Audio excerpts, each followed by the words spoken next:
It appears we may indeed have arrived at the end times.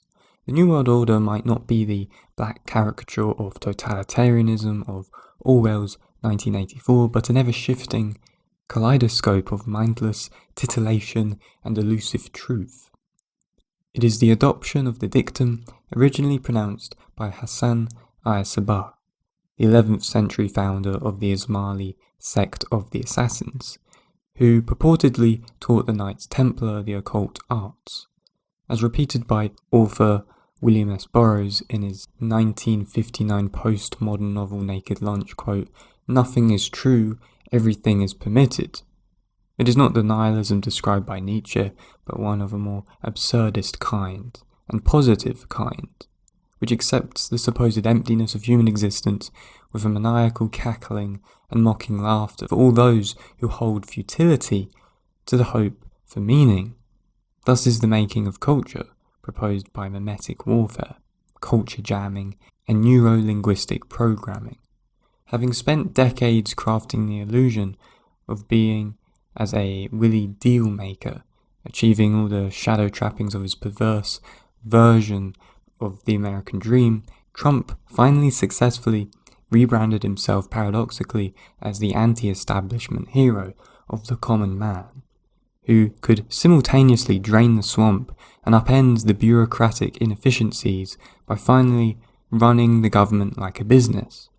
Trump was the big brother of the beginning of the New World disorder, the insane clown who embodied the truth that there is no truth and that everything is a cruel joke. It's a time where everything is a joke. According to Gary Lachman, in Dark Star Rising, Magic and Power in the Age of Trump, the quote magic element of meme magic that propelled Trump to office comes from its association with quote chaos magic. Trump, Lachman observes, is quote in fact the first postmodern president, in the same way that chaos magic is a kind of postmodern occultism. For postmodernism, adds Lachman, quote, "Nothing is true, everything is permitted," attributed to Hassan al-Sabah, is taken as a given. The same goes for chaos magic, end quote. Trump's anti-establishment persona was propelled by an army of alt-right trolls who employed a type of pranksterism that is part of a tradition of culture jamming, which was influenced by Discordianism. The basic unit in a message in culture jamming is the quote meme. The term was coined and first popularized by geneticist Richard Dawkins in his book The Selfish Gene, to describe how ideas spread across cultures. The inference is that, by analogy, memes are for culture what genes are for humans. Memetics is therefore analogous to genetics, where memes can be generated or manipulated to alter human culture. With Dawkins' book, the term meme entered popular culture. In a 2017 poll to celebrate the 13th anniversary of the Royal Society Science Book Prize, listed The Selfish Gene as the most influential science book of all time. Yuzuru Tanaka of Hokkaido University wrote Meme Media and Meme Market Architectures in 2003, while the psychologist Susan Blackmore wrote The Meme Machine in 2000, which included a foreword by Dawkins. The information scientist Osamu Sakura has published a book in Japanese and several papers in English on the topic. Nippon Animations produced an educational television program titled, of course, The Many Journeys of Meme. Culture programming and predictive programming is all very much built up inside the world of memetics.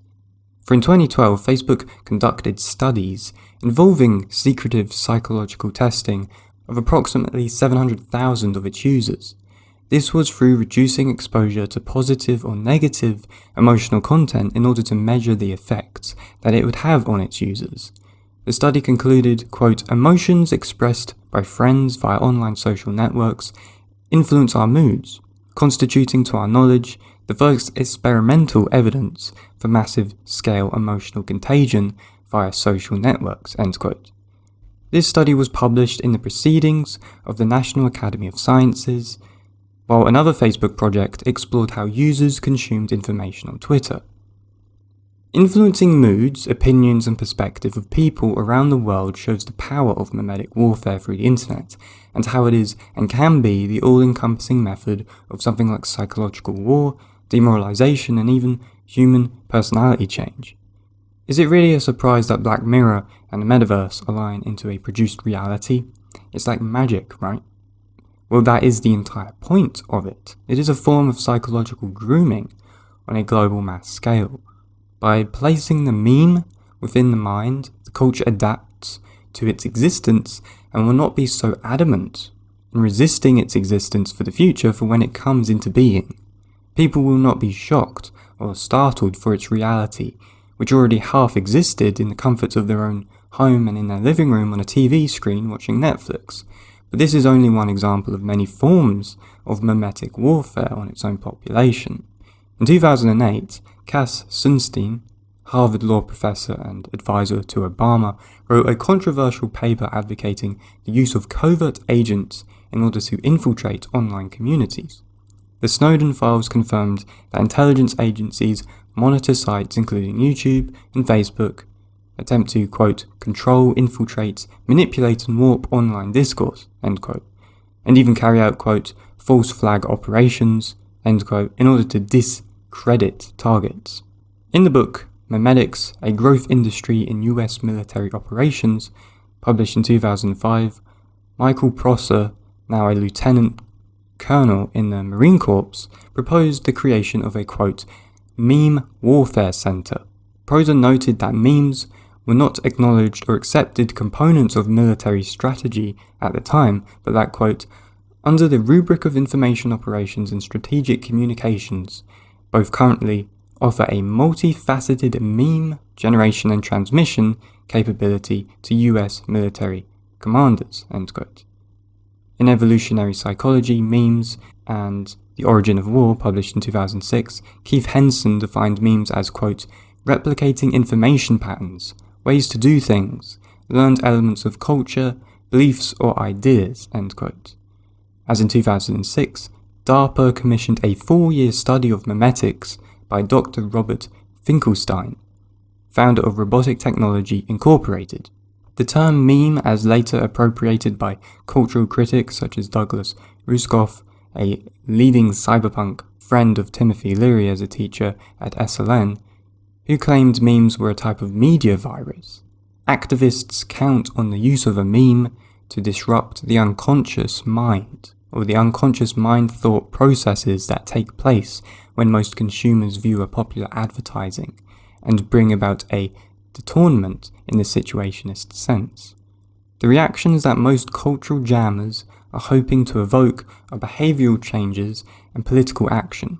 There are 4 emotions that activists often want viewers to feel from memetic warfare: the emotions of shock, shame, fear, and or anger, all believed to be the catalysts for social change. I guess one thing people lack, most commonly and in a general sense, is situational awareness.